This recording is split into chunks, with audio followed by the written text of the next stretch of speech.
Hello and welcome back. During this video, I'm going to talk to you about the first two closing techniques in this series, which are how to close on appointments and what is called the approach close. The first closing technique is aimed at getting appointments on the telephone. If you use a telephone to get appointments, you know how frustrating and difficult it can be. Many people do not use the telephone because they've been rejected and turned down so many times. The very thought of telephoning triggers feelings of anger and frustration. As a result, they seek every other way possible to make contacts. The telephone, however, is the finest and the fastest way to get good appointments if you know how to use it properly. In approaching the prospect by telephone, the first thing that you say has to be something that breaks preoccupation, grabs attention, and points to the result or benefit of the product. Big order. But here's an example. I used to sell sales training programs. I would qualify my prospects when I called to make appointments. I found that I could get appointments 9 out of 10 times with qualified prospects calling out of the yellow pages using this very simple technique.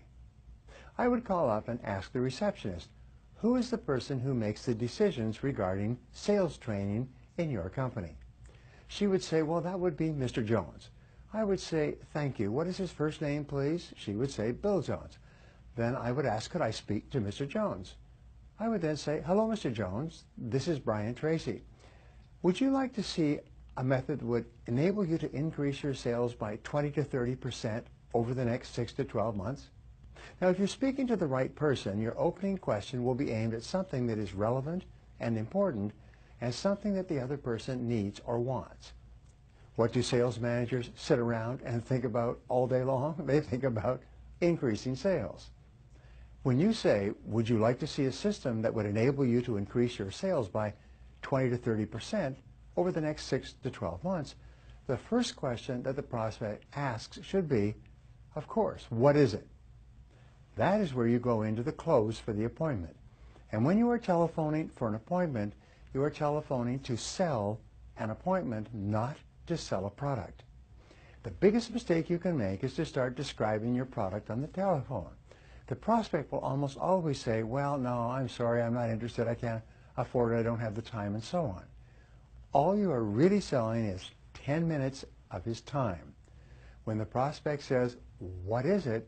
You respond by saying something like, that's exactly what I want to talk to you about, and I just need about 10 minutes of your time. If the prospect asks, how much is it? This is the way you handle it. You say, Mr. Prospect, if it's not exactly what you're looking for, there's no charge at all. This is a very powerful response. Get the price issue out of the way immediately. If it's not exactly what you're looking for, it doesn't cost you anything. If the prospect then asks, well, could you tell me a little about it? I would say, well, that's exactly why I need just 10 minutes of your time. In 10 minutes, I'll be able to show you what I've got, and you can judge for yourself if it's what you're looking for. Remember that good prospects are always busy and hard to get to.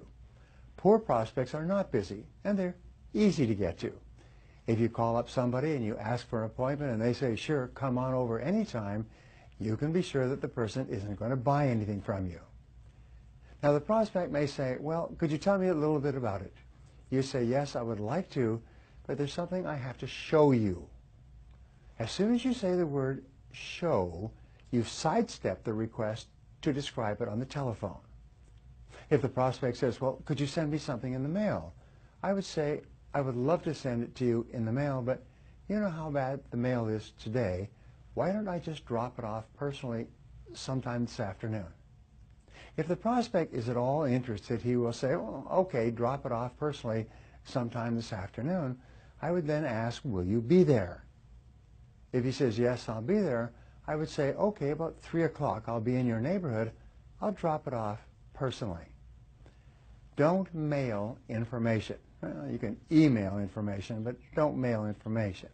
When people say, send me some information in the mail, what they're really saying is, go away, I'm not interested. When you send it to them in the mail, it usually goes right into the wastebasket. If you're going to send things in the mail, it's better that you put it in the envelope and throw it in your own wastebasket and save yourself the cost of a stamp. Sometimes we make the mistake of thinking that when we mail information, we're actually making sales. But only sales are sales, not mailing out sales information that no one reads. Instead, you ask for 10 minutes of his time. And this is the key expression. You be the judge. You decide for yourself if this is what you're looking for. You repeat, all I need is 10 minutes of your time, and you can judge for yourself. This assures him that you will only be there for a short period of time. You assure him that you will put no pressure on him. You will just show him what you've got. And if the prospect doesn't express some interest within 10 minutes, you'll be on your way.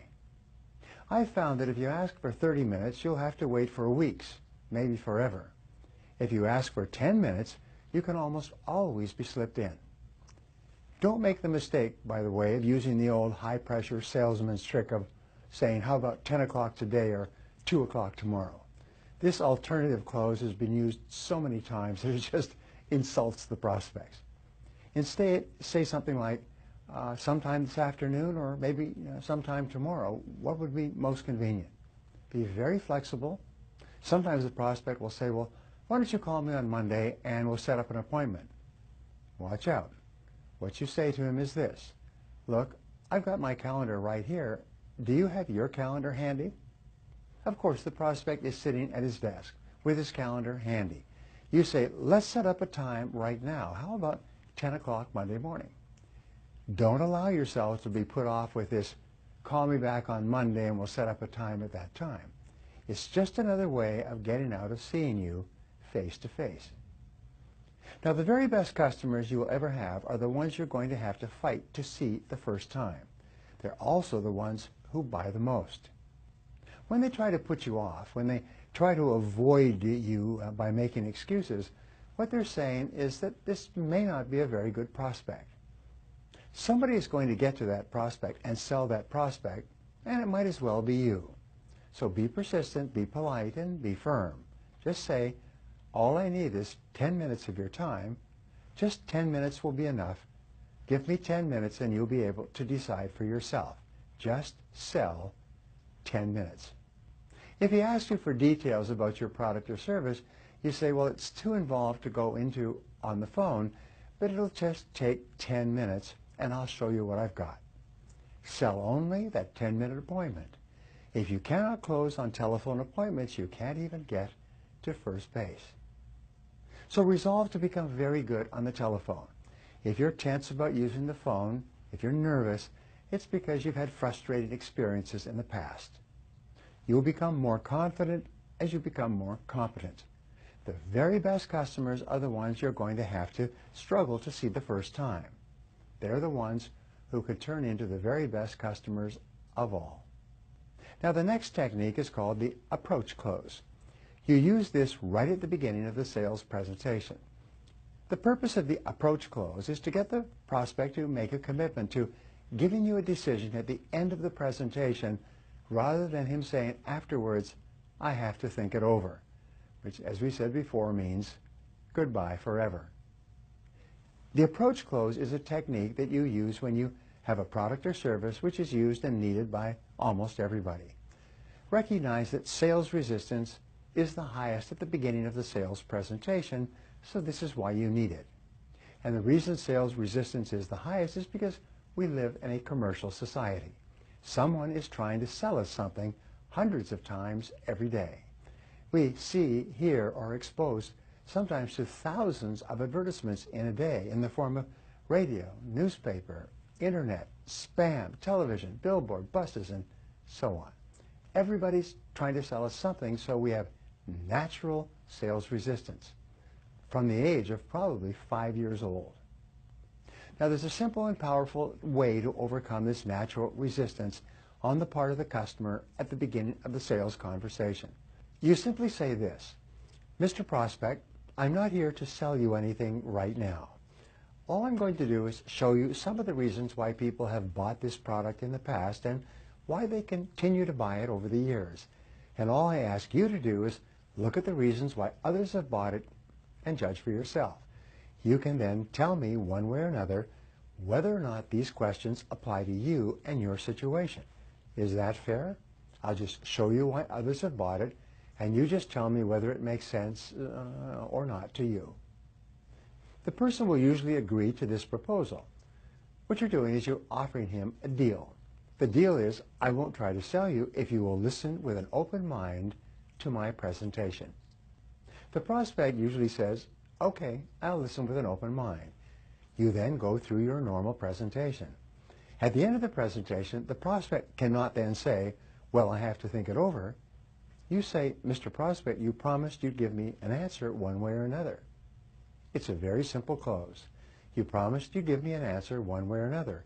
And from what you've said, it seems that this product is ideal for your situation. You can then go right through to the close. We've just covered how to close an appointment and the approach close. In the next video, I'm going to discuss the next 2 techniques in my 24 Techniques for Closing the Sale series.